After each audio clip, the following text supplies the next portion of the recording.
السلام عليكم حبايب قلبي، عاملين ايه؟ بقى نعمل سلطه بابا غنوج. تتاكل مع المشويات، تتاكل مع السمك. انا هعملها عشان النهارده هنعمل السمك ان شاء الله، وهنعملها مع بعض اهي. كام حبايه فلفل. الصغير ده بيبقى حلو، كبير كده بيبقى مليان بذر ويبقى مش حلو، بتطلع كبيره قوي. وكام قرن فلفل كده شطه حامين.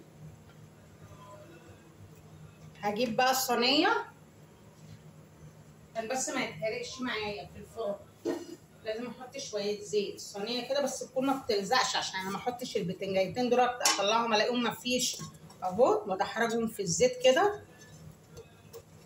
بدحرجهم في الزيت. الزيت بيساعد كمان على الشوي بسرعه. بدحرجهم في الزيت هما والفلفل.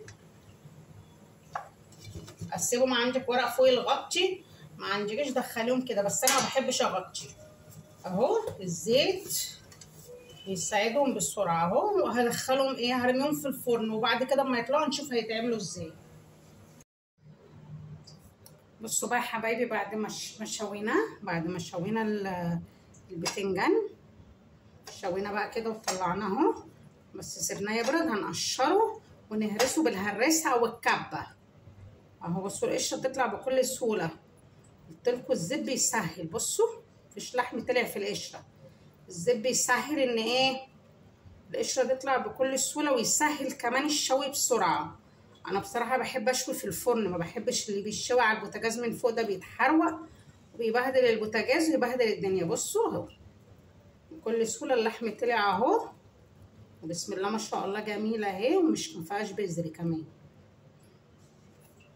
نقشره بقى كله ونهرسه بالهراسه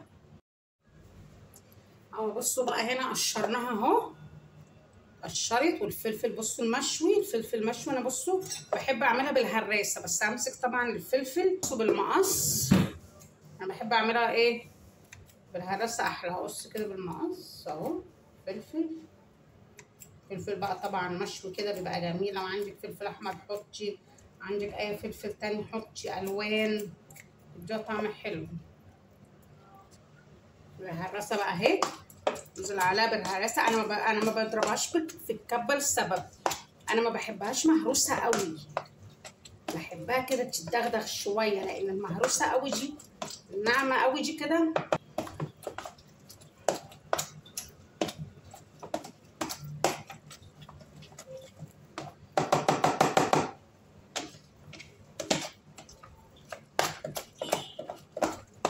حرقها بقى نار من الفلفل اللي شويناه معاها.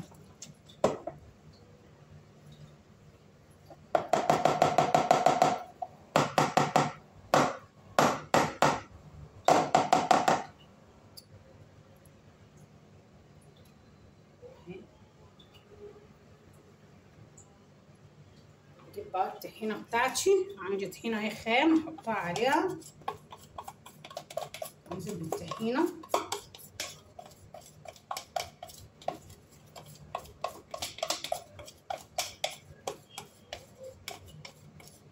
تبقى جميله بقى مع المشويات. سمك، وانا عندي هنا تتبيله سمك باخد منها برضو شويه بالثوم والليمون والبهارات والحاجات دي، بحط عليها برضو بتديها طعم حلو قوي. والخل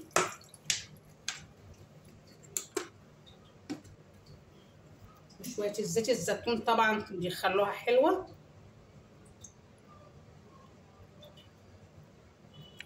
بلاش شطه بقى عشان ما تبقاش حاميه قوي.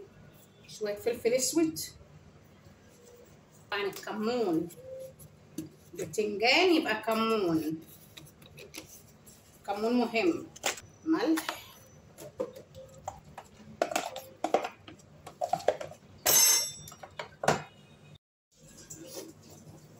انا حطيتها بقى في علبه. بصوا عامله ازاي، بقت جميله اهي وكريمي وقوام متناسق. وانا بحطها في علبه واحطها في التلاجة، بطلعها بقى اخد منها بالمعلقه زي ما قلت لكم، مع السمك، مع مشويات الصبح، فطار. يعني فطار مثلا الصبح مش عايزه تاكلي مثلا ولا فول ولا طعميه، انا هحط كده شويه بابريكا بابريكا مدخنه حلوه جدا جدا. شويه بابريكا مدخنه اهو. وانا بقى بحب يا بنات اغرقها زيت زيتون اهو. ده زيت زيتون اهو. بحط بقى زيت الزيتون كده عليها. جميله جميله بعيش. بحب اغمسها بعيش الصبح لو ماليش مزاج مثلا للفطار اهو. بحطها في التلاجة. جميله. يبقى الف هنا وشفا على اللي هياكل. باي.